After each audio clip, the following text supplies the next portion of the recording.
오늘 네 번째 시간, 우리는 살든지 죽든지 주님의 것입니다. 로마서 14장 1절부터 12절 말씀을 가지고 하나님의 말씀 선포하도록 하겠습니다. 우리가 이제 사도행전 강해를 굉장히 오랫동안 했을 때에 15장에서 예루살렘 회의를 다루었었던 적 혹시 기억하실지 모르겠어요. 그때 그 예루살렘 회의가 열렸던 목적이 있었는데, 그 예루살렘 회의의 목적이 뭐였냐면 이방인 신자들에게도 할례를 베푸는 것이 마땅하냐, 이방인 신자들도 음식에 대한 그런 율법을 준수케 하는 것이 맞느냐라는 그런 치열한 그런 논쟁들. 그러니까 이제 유대인, 그러니까 혈통상 유대인이었던 자가, 그가 그동안 조상 대대로 그의 생애 대대로 지켜왔었던 그런 어떤 율법을 지키고 있었다가 예수 그리스도 십자가 복음을 통해서 그 모든 율법의 완성이 예수님으로 결론 났다라는 것을 깨달았을 때, 더 이상 그 율법과 어떤 그런 절기라든지 그런 음식이라든지 이런 것들의 완성이 예수님이다라는 사실을 깨달았어도 그들이 계속해서 살아왔었던 그 삶의 방식 때문에 혼란스러워하는 것은 이해할 수 있지만, 그런 그들이 살아왔었던 삶의 그 올무를 이 이방인인 이들이 예수님을 믿었는데 그들로 하여금 계속 그것을 지키게 하는 것이 맞느냐? 결코 아니다.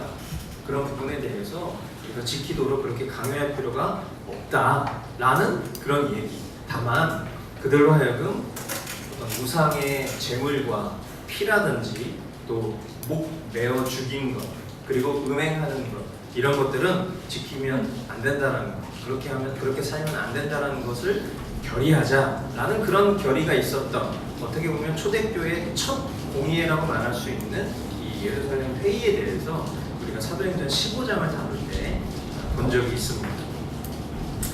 이 사도행전 15장이 기록된 시기가 주 49년 정도라고 만약에 본다면, 이 로마서, 우리가 지금 보고 있는 이 로마서가 쓰여진 것은 주 56년 정도로 이야기를 합니다. 그러니까 한 7년 정도의 시간이 지난 거잖아요. 이 7년이라는 시간이 지난 동안 앞에 공의회를 통해서 결정되었었던 이런 상황들이 여러 지역교회와 흩어져 있는 교회들에 잘 전달이 되고 그 안에서도 준수가 됐으면 참 좋은데, 오늘 또다시 이런 문제가, 이런 어떤 절기나 이런 음식에 관한 법에 대해서 지체들 사이에 여전히 갈등이 존재하는 것으로 오늘 이 본문의 배경이 등장하게 되는 것이죠. 우리가 말씀을 보다 보면 율법 안에는 도덕법이라는 게 있죠. 그죠? 우리가 보편적으로 봤을 때 오늘날 사회에서도 마땅히 우리 내면의 선한 양심을 통해서 인간이 이런 일들은 하면 안 된다. 사람을 죽여도 돼요, 안 돼요? 안 되는 거죠. 생각을 해보겠습니다. 뭐 이런 건 말이 안 되는 거죠. 사람을 죽이면 안 되는 거예요. 이런 기본적인 도덕법은 영속법이죠. 영원히 지켜져야 될 그런 법이에요. 그런데 음식이나 어떤 절기에 대한 이런 의식법, 이런 의식법은 구약시대에 택한 백성들 안에서 하나님이 너희는 내 백성이니까 너희는 내 백성의 룰을 지켜라 라고 주셨던 의식이에요. 그러니까 그 의식법은 분명히 그 정해진 사람들 안에서만 지켜야 될 법이었던 거고, 뿐만 아니라 그 의식법은 예수 그리스도의 모형이었다라는 사실을 신약 성경을 통해서 확인했으니까, 예수님이 그 모든 율법을 행하러 오신 분이 아니라 그 율법을 완전케 하기 위해서 오셨다는 것을 우리가 깨달았으니까 더 이상 이런 의식법에 대해서는 우리가 지킬 필요는 없다. 그러나 그럼에도 불구하고 그것을 주님을 위해서 계속해서 뭔가 하고 싶어하는 사람들이 있단 말이죠. 그런 이들을 향해서는 우리가 서로 비판하지 말고 정죄하지 말고 판단하지 말자라는 그런 내용이 바로 오늘 본문의 배경인 것입니다. 할렐루야. 자, 그렇다면 이제 그 배경을 우리가 이해하고 1절, 2절 말씀을 먼저 같이 한번 보도록 하겠습니다. 1절, 2절 큰 목소리로 읽습니다. 시작. 여러분은 믿음이 약한 이를 받아들이고 내 생각을 시비거리로 삼지 마십시오. 어떤 사람은 모든 것을 다 먹을 수 있다고 생각하지만 믿음이 약한 사람은 채소만 먹습니다. 아멘. 우리가 신앙하면서 이 성경에 기록된 명백한 내용에 대해서는 다른 생각을 허용해도 됩니까? 안 됩니까? 안 되죠. 그죠? 성경을 믿고 이 성경이 하나님의 유일한 계시요 말씀이다라는 것을 믿는 하나님의 백성된 그리스도인들에게 있어서 성경은 우리가 반드시 지켜야 될 그런 말씀이에요. 그런데 성경에 우리가 살아가는 삶에 필요한 모든 말씀이 다 있진 않아요. 물론 근본적으로 필요한 말씀들은 다 있지만, 예를 들어서 성경에 스마트폰이 있어요, 없어요? 있어요, 없어요? 있으니까? 되게 고민을 하시는데 성경에 스마트폰이 없단 말이에요. 그죠? 성경에 담배가 나와요, 안 나와요? 안 나온단 말이에요. 그러니까 사람들 안에 이런 불분명한 것들에 대해서는 의견이 다양할 수가 있는 거예요. 그죠? 스마트폰은 죄입니까? 아닙니까? 담배를 피는 건 죄입니까? 아닙니까?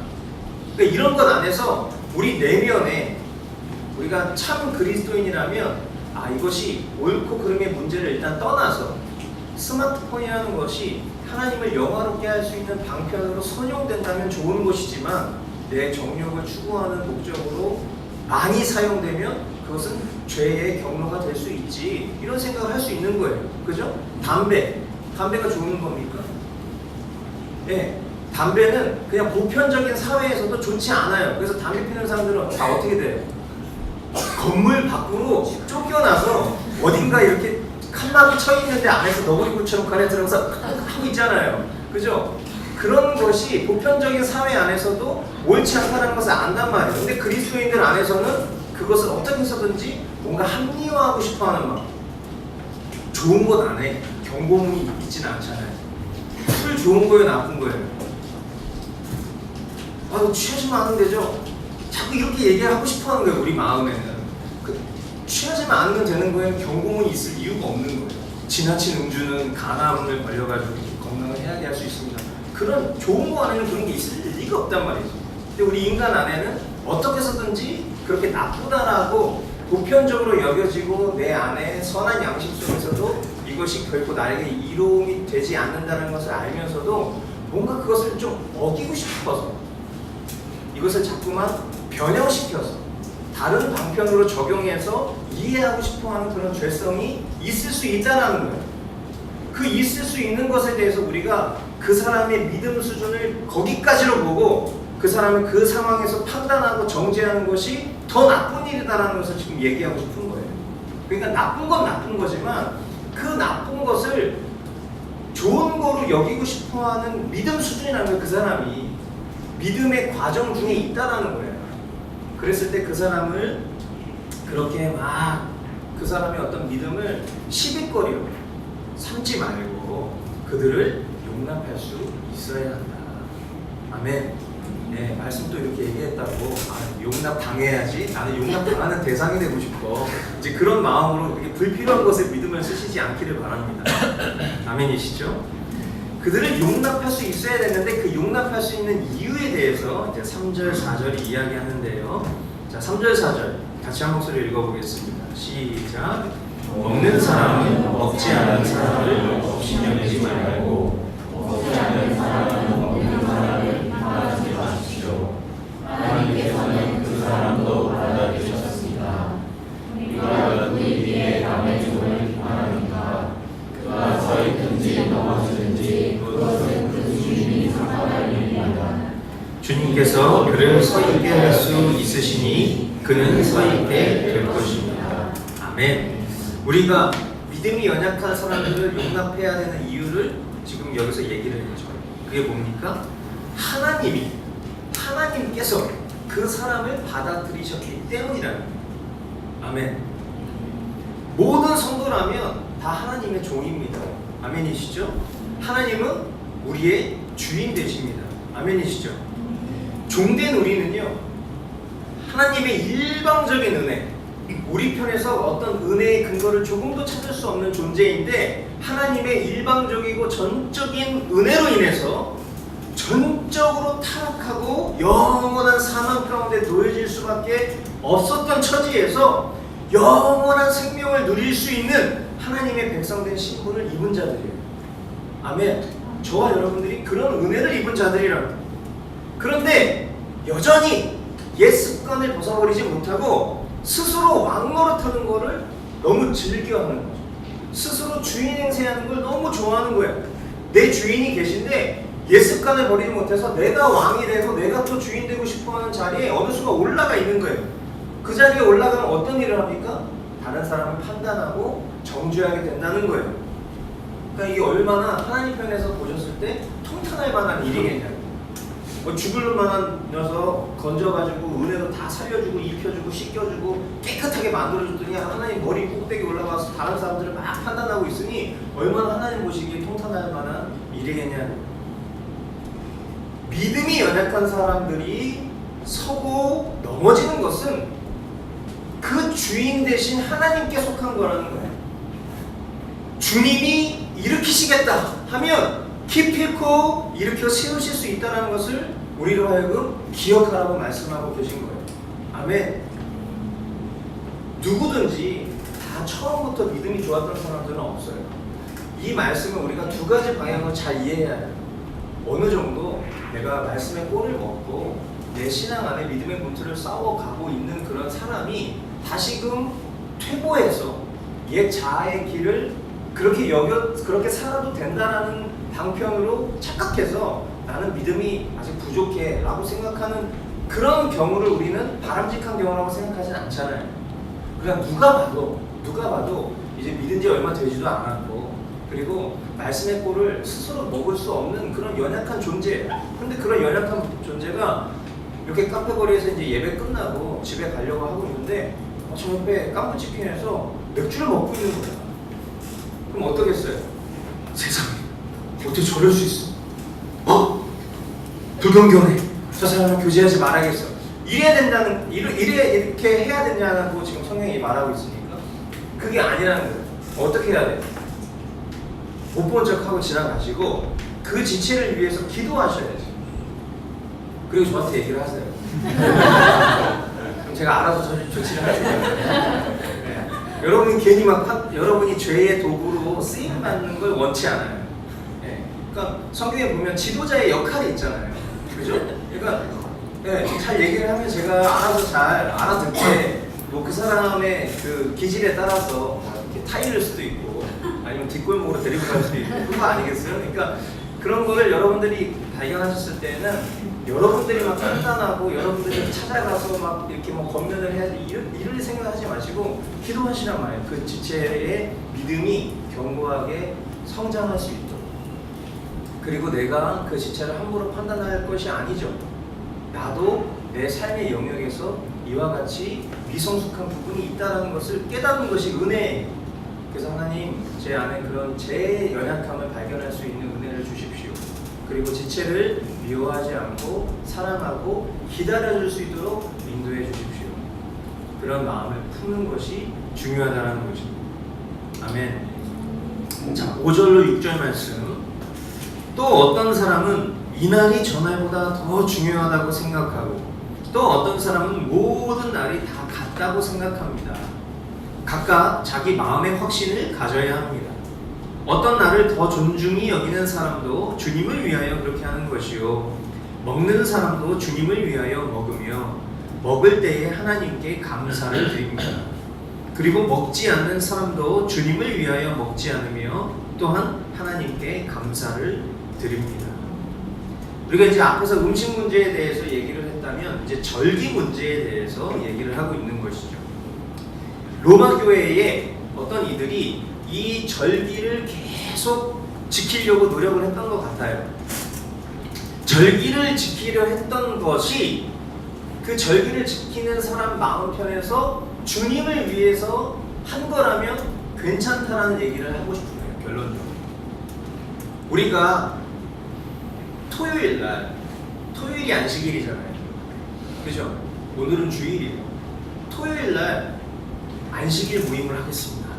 우리 성도님들 중에 안식일 모임을 하길 원하시는 분들은 토요일 날 오후 5시까지 예배당으로 모여주시기 바랍니다. 이러면 어때요?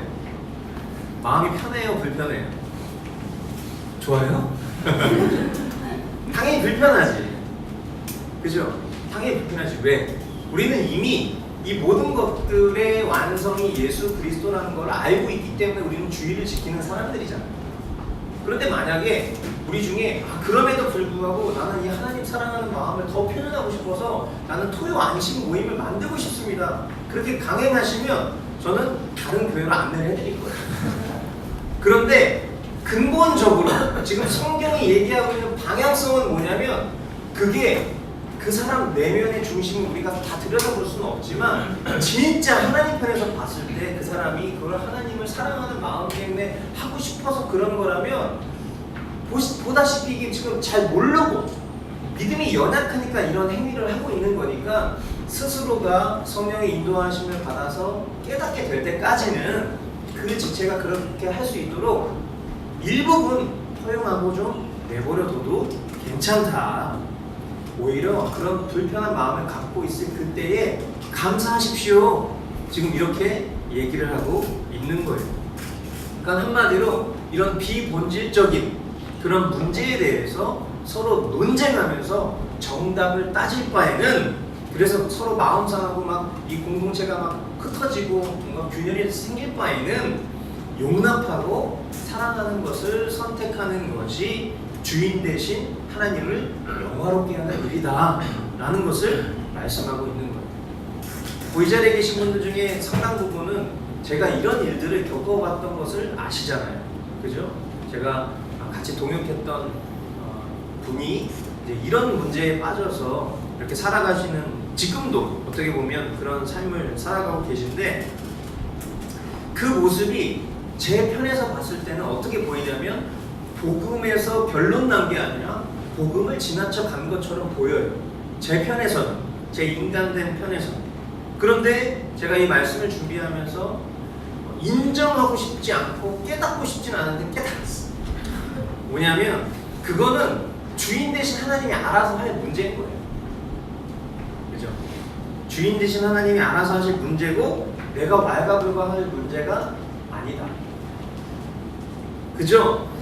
오늘 나로 하여금 이러한 생각, 이런 모든 생각을 주신 주님께 감사하고 또 더욱 주님을 위해서 내가 주님을 기쁘시게 해드릴 만한 것이 뭐가 있을까? 물론 내 편에서는 선한 게 아무것도 없어서 내가 하는 모든 일들이 다 하나님을 대적하고 하나님을 기쁘시지 못하게 만드는 일이다 할지라도 그럼에도 불구하고 내 편에서 하나님을 기쁘시게 해드릴 수 있는 것이 무엇이 있을까를 붙잡는 것, 그것이 중요한 것이다. 아멘. 네, 그래서 물론 이런 말씀들을 통해서 여러분들이 음식과 절기에 대한 그런 어떻게 보면 성경이 얘기하고 있는 개인교사 혹은 율법교사 혹은 몽학선생 이렇게 표현하고 있는 우리가 옛 초등학문의 것으로 돌아갈 필요는 없지만 혹 우리 주변에 그런 문제에 빠져있는 분들이 있다면 즉흥적으로 그들로 하여금 이 무식한 인간아 뭐 이런 식으로 이렇게 접근하지 마시고 그 믿음이 견고하게 자랄 수 있도록 뭐 해야 된다? 기도해야 된다. 네, 그리고 그래, 저 사람이 저런 열심을 사탄 숭배하는 데 썼으면 끔찍했을 텐데 그래도 하나님 사랑하는 방편으로 저 열심을 쓰고 있으니 주님 할렐루야 찬양합니다. 이렇게 하라고 지금 성경이 얘기하는 거예요. 아멘이시죠? 네, 저도 그렇게 하려고 합니다. 자, 7절 8절 같이 한 목소리로 한번 읽어보겠습니다. 시작. 우리 가운데는 자기만을 위하여 사는 사람도 없고 또 자기만을 위하여 죽는 사람도 없습니다. 우리는 살아도 주님을 위하여 살고 죽어도 주님을 위하여 죽습니다. 그러므로 우리는 살든지 죽든지 주님의 것입니다. 아멘. 여러분 우리 공동체가 두 번 같이 공부했었던 그 하이델베르크 요리문답 잘 아시죠? 그 하이델베르크 요리문답 1문 오랜만에 한번 우리가 봤을 때 1문에 보시면은 이렇게 질문을 하고 있어요. 우리의 전 살아 있을 때나 죽어 있을 때나 우리의 전 삶에서 유일한 위로가 있다면 무엇일까요? 자, 우리 골든벨 먼저 한번 예행 연습한다고 생각해보고, 네. 자, 여러분들 이 질문의 답이 뭡니까? 네. 지금 이제 여러분들의 입술이 30% 정도가 움직이는 걸 봤습니다. 나머지는 회자부였죠. 예측됐는데, 네. 이 질문에 대한 대답은 우리 공동체가 아주 잘 알죠. 오늘 찬양을 통해서도 고백을 했기 때문에 우리가 잘 알아요. 우리가 물질, 저와 여러분들은 돈은 많을수록 좋습니까? 없어도 됩니까? 많을수록 좋잖아요. 그죠? 저는 어떻게 생각할까요?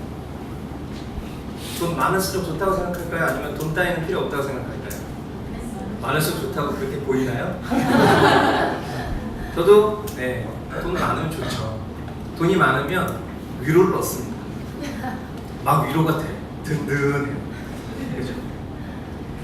우리가 내가 가고 싶어하는 학교에 진학을 하고, 내가 취업하고 싶은 회사에 취업을 하고, 그리고 내가 얻고 싶은 자리로 승진을 했을 때 위로가 됩니까? 안 됩니까? 위로가 되죠. 네. 막 내가 좀 내 몸이 좀 마음에 안 들었어. 막 열심히 운동해서 막 살도 빠져서 되게 날씬해지고, 또 열심히 운동해서 막 근육도 생기고 아주 보기 좋아졌어. 내가 원하던 얼굴을 좀 만들었어. 돈을 좀 투자해가지고 필러도 맞고 막 때로는 깎기도 하고 막 해가지고 이렇게 만들었어.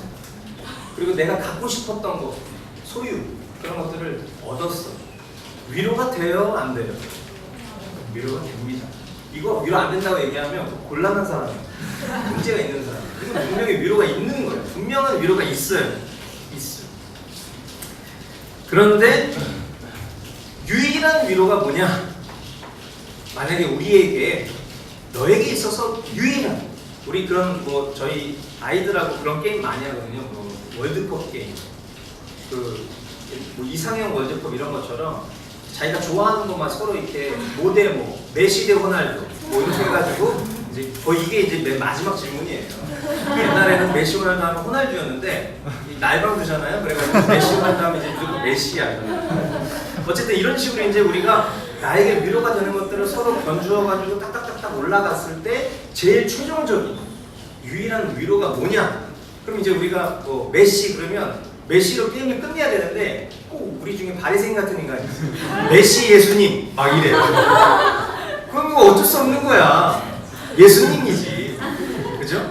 실제로 내가 메시가 더 좋은 것 같아도 내 믿음의 방향은 예수님, 이렇게 가는 거잖아요. 유일한 위로가 예수님인 거예요.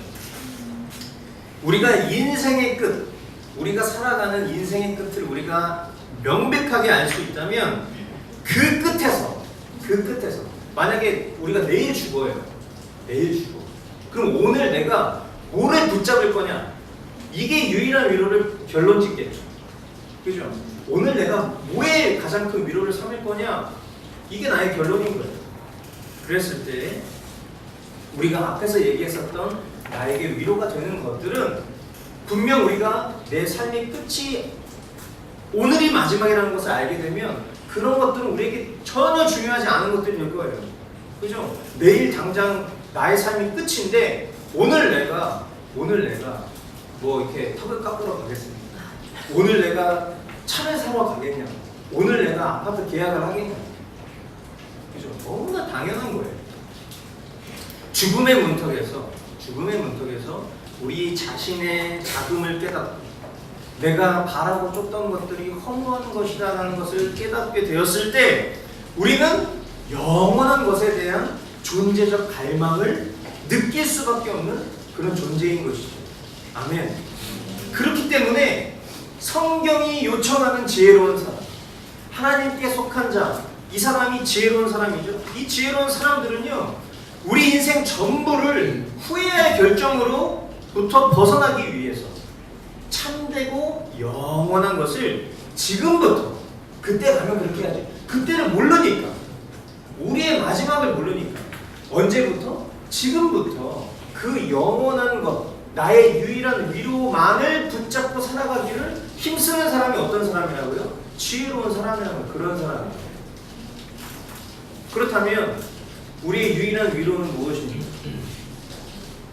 우리가 붙잡고 끝까지 놓치지 말아야 될 위로가 무엇이에요? 그것은 이미 앞에 이 하이델베르크 요리문답 1문을 통해서 여러분들이 입술로 고백했었던 것처럼 저와 여러분들이 예수 그리스도의 것이라는 것이 우리의 가장 유일한 위로인 것입니다. 아멘. 이게 정말 위로가 되십니까? 막 이렇게 아멘 하다가 이게 정말 유일한 위로가 되십니까? 아멘. 이 마지막 이 포즈 이거 되게 중요한 거야. 왜냐면 아무 생각 없이 그냥 종교적으로 아멘 아멘 이렇게 하면은 생각이 없는 거잖아. 고민을 해봐야 돼. 만약에 전지현하고 몸을 바꾸겠다. 근데도 예수님이 유일한 위로가 되십니까? 아, 예. 전지현 따위는 약간 이런 느낌인데. 네. 정말 예수님이 저와 여러분들의 유일한 위로가 되셔야 돼요. 아멘. 네, 우리의 믿음을 거기다 써야 돼요. 우리의 믿음의 방향이 나의 유일한 위로는 예수님이시다. 여기에 대한 명백한 믿음을 쓰실 수 있어야 됩니다. 아멘. 사람은 누구나 죽습니다. 그리고 그 죽음 이후의 삶은 철저하게 나뉘어요. 죄인이 인간은 유한한 이 세상의 삶을 마치면 지옥으로 가요. 그리고 그 이후에는 어떤 돌이킬 기회가 없어요. 그러나 예수 그리스도의 것이라는 것이 나의 유일한 위로입니다라고 고백하는 사람들은 우리의 죄값을 치르신 그 그리스도의 속량으로 인하여 오늘 우리가 찬양으로 고백하잖아요. 속죄하신 그 예수님 때문에 영원한 하나님 나라의 백성이 됩니다. 할렐루야. 그것은 더 이상 나의 삶의 주인이 내가 아니라 예수님이심을 인정하고 믿었기 때문에 가능케 된 결과인 거예요. 그것은 더 이상 내가 아니라 내 안에 살아 역사하시는 주님의 것이 되었다는 것을 의미하는 것이에요. 아멘. 주님의 소유된 백성은요, 더 이상 세상의 것을 위로 삼지 않습니다. 영원을 결정할 그분이 예수 그리스도라는 것을 알고 믿는 이상 신자된 우리의 유일한 위로는 오직 예수 그리스도이신 것입니다. 아멘. 우리 안에 계신 성령님은요, 이 진리로부터 우리를 지켜주십니다. 우리가 나의 유일한 위로는 예수님이십니다 라는 이 고백을 할 수 있도록 내 안에 계신 성령님이 이 고백을 지켜주신다는 거죠. 확신시켜 주신다는 거죠. 그래서 결국 우리가 예수 그리스도를 따라 오직 주님의 영광을 구하며 살도록 인도해 주실 것이라는 것입니다. 아멘. 우리 앞사람, 옆사람 서로 바라보면서 이렇게 한번 믿음으로 선언해 주는 거예요. 인사하는 게 아니라 주님이 하십니다. 인사하겠습니다. 아멘입니다. 아멘. 네, 우리의 유일한 위로가 내가 예수님의 것이다 라는 이 고백을 주님이 기필코 하실 것입니다. 아멘. 우리 9절부터 12절까지 말씀 한 목소리로 읽어보도록 하겠습니다. 시작.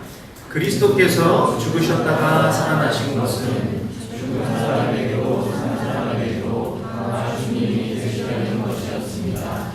그런데 어찌하여 그에는 형제나 자매를 비판합니까? 어찌하여 그에는 형제나 자매를 업신여깁니까?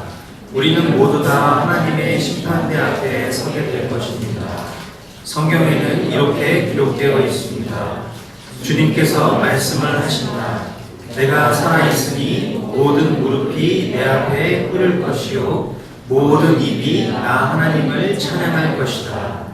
그러므로 우리는 각각 자기 일을 하나님께 사실대로 말해야 할 것입니다. 아멘. 주님의 소유된 우리가 살아야 될 복음의 실제가 뭐냐? 결국에는 사랑이다라는 결론이죠. 그죠? 이 말씀을 통해서 다시 한번 깨닫게 되는 거예요. 왜 그러냐? 오늘을 살아가는 나는 내가 아니잖아요. 예수님이시잖아요. 그죠? 예수님은 사랑의 본체가 되신 겁니다. 그러니까 당연히 우리의 삶의 결론, 복음의 실제는 사랑이어야 되는 거죠. 우리가 앞서서 얘기했지만 복음을 들었어요. 그리고 그 복음을 통해서 나의 믿음이 견고하게 서 나아가는 과정 중에는요, 시간이 필요합니다. 그죠?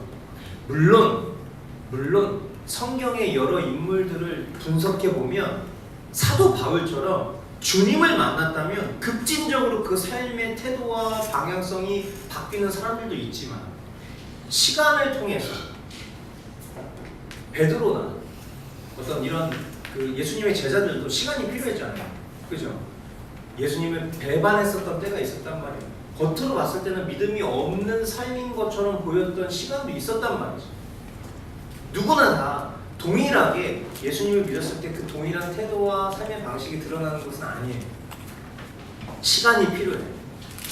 그것은 한마디로 얘기하면 이렇게 정리할 수 있는 거죠. 복음을 모르고 살아왔던 시간에서 복음을 알고 난 이후의 시간으로의 전환이 필요한 거예요. 아멘. 누구나 처음부터 믿음이 좋을 수 없는 거예요. 또한 믿음이 자라는 데에는 각자의 시간이 또 다 달라요. 하지만 우리는 이 사실을 지식으로는 잘 알고 있는데 그것을 생각과 행동으로 옮기는 데에는 미숙한 사람들이죠. 그래서 이 부분에 대해서 우리가 큰 믿음이 필요하고요. 또 주님의 다루심이 늘 필요한 거예요. 자녀를 키우다 보면은 내 스타일에 잘 맞지 않는 애가 있기 마련이에요. 게다가 어린 아이여서 행동과 어떤 그런 판단이 더디고 어설플 수 있어.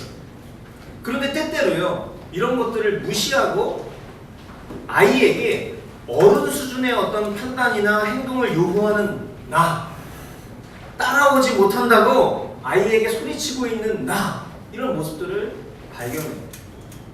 제일 많이 하는 얘기를 한번 생각해 봤더니 이런 식이더라고. 야, 넌 이것도 못하니? 넌 언제까지 이 얘기를 해줘야 돼? 언제까지 그 얘기를 해줘야지, 애니까. 그잖아요. 뭐 우리는 처음부터 그걸 능숙하게 했냐고. 지금 나이가 먹고 40이 넘어서도 말귀를 못 알아먹는 것들이 한두 개가 아닌데. 그렇잖아요. 근데 애한테 너 도대체 너는 애가 왜 그러니? 막 이런 식으로도 막 얘기할 때가 있는 그런 나를 발견했을 때,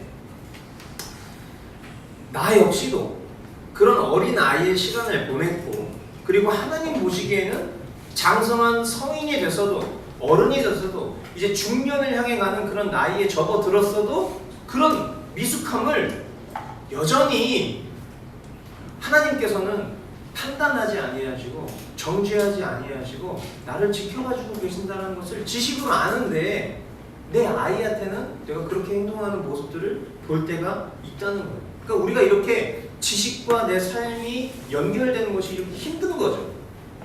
그러니까 다른 사람의 어떤 그런 믿음이 자라는 데까지 시간이 필요하니까 저 사람은 좀 그런 미성숙한 모습이 있어도 내가 좀 참아주고 기다려줘야지, 이런 지식을 갖고 있어도 그거에 근데 그렇게 실행에 옮기는 것이 어렵다는 얘기를 지금 하고 있는 거예요. 그러나 우리가 기억해야 될 건 뭐냐? 하나님은 그런 미숙하고 죄악된 나를 사랑하신다. 지금 이 순간에도 그런 나를 인도해주고 계신다.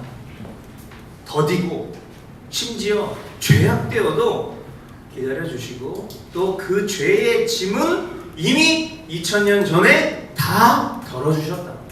이것이 오늘 우리에게 들려주시는 주님의 십자가 복음인 거예요. 아멘. 이 위대한 복음을 들었을 때 마음에 깊은 감사가 올라오십니까? 지금 주님이 나를 그렇게 기다려주고 계시고 주님이 그렇게 나를 인도해주고 계시구나라는 이 사실에 여러분 깊은 감사가 올라오시죠? 아멘. 그리고 오늘 사도 바울의 이 고백이 제게도 동일하게 찾아와요. 살아도 주님을 위하여 살고 죽어도 주님을 위해 죽습니다. 이 고백이 정말 얼마나 귀한 고백입니다. 이 고백을 가지고 사는 성도들이라면 서로의 연약한 모습에 막 함몰돼가지고 옳고 그름을 논할 그런 여유가 없겠죠. 이런 감사를 가지고 살아간다면, 그죠? 다른 연약한 사람이 있는데 막 그 사람의 문제에 함몰돼가지고 일주일을 막 보내는 거야. 그런 모습이 우리 안에 있을 수 있어요. 그러나 그 모습으로부터 우리가 벗어날 수 있는 방법은 뭐냐면 주님이 내게 행하신 일들에 대해서 생각하는 거예요. 사람은 쉽게 안 바뀌어요. 사람의 연약한 모습. 내가 어떤 사람을 봤을 때 저 사람 되게 내가 내 마음에 드는 사람도 있지만 어쩌면 일거수일투족 다 내 마음에 안 들어. 이런 사람 있을 수 있다니까. 근데 일거수일투족 마음에 들지 않는 사람의 모습에 함몰되어 있으면 거기에서 벗어나기가 힘들어요. 그것으로부터 벗어날 수 있는 유일한 방법은 주님이 나를 어떻게 바라보고 계시고 내가 어떤 믿음을 쓰면서 주님이 나에게 어떤 감사의 이유들을 이루어 주셨는지에 대해서 생각하는 것 외에는 그걸 벗어날 수 있는 방법이 없어요. 그럼 주님이 그 보기만 해도 꼴보기 사람들을 보기 좋게 만들어 주세요. 그 사람이 바뀌는 게 중요한 게 아니라 내 관점과 시선이 주님으로 충만해지는 게 중요한 거라는 거예요. 그러니까 오늘 말씀드릴 이렇게 결론을 내보면 이런 거죠. 우리가 취해야 될 믿음이 연약한 형제자매를 대하는 태도는 1. 주님께 맡겨라. 2. 사랑하면서 기다려줘라. 그죠? 네. 오늘 본문이 얘기하는 건 딱 이게 두 개예요. 그리고 내가 살아가야 되는 태도는 1. 오래 참으시고 용서하시는 하나님의 사랑에 감사하자. 2. 하나님께 전적인 주권을 내어드리자. 아멘. 이것이 오늘 말씀의 결론인 것이죠. 제가 어저께 말씀을 이렇게 묵상하다가 그런 묵상을 주님이 이렇게 주시더라고요. 뭐냐면 사랑하는 게 뭘까를 생각을 해봤을 때 사랑은 두 가지의 방향성을 내포하는 것 같아요. 하나는 지체를 사랑하는 마음 때문에 내가 가진 것, 그게 어떤 물질의 형태일 수도 있고 아니면 마음의 형태일 수도 있겠죠. 어떤 내가 가진 것을 내가 사랑하는 사람을 위해서 나눠주는 것, 그죠? 우리가 보편적으로 생각하는 사랑 이런 거. 근데 또 다른 방향성이 있어요.